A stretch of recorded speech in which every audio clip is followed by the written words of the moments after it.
এই যে আমাদের আম কাঁঠালের সিজন আসতেছে, সবাই আম কাঁঠাল খাবো আমরা। আম কাঁঠাল খাবি না তুই? হ্যাঁ হ্যাঁ অবশ্যই রে, খাবো খাবো মাল রে।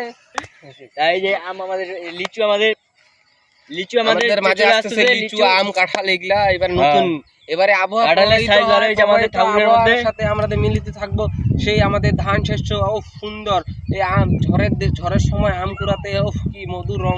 তোরা তো চুরি করবি আমার লিচু, তোরা তো চুরি করবি। না রে ভাই, তুমি তো বুঝতেছো না, তোমাদের বাগানের একটা আম কাউকে তুলতে দিই না, এটা আমাদের নিয়ম নীতি।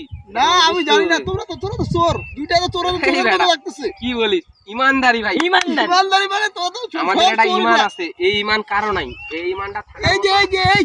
এই ছেলেটাকে এর আগের বার আমি ধরছিলাম, এই মিথ্যা কথা বলবি না। এর আব্বা হলো সাদা সিধা লোক, ওই ছোয়াটা এরকম কেন করিবে? ওই দিন তোকে আমি বডি নিয়ে পিটাইছিলাম, মনে আছে? ওর আব্বা হলো সাদা সিধা লোক, ও এরকম করতে পারে না রে ভাই। নিয়ে আমি দৌড়ে যাব, তোর কিছু নেই। আসলে না ফিরে মাঝে আসছে না, এমন মাইর জন্য এই ছেলেটা না এলা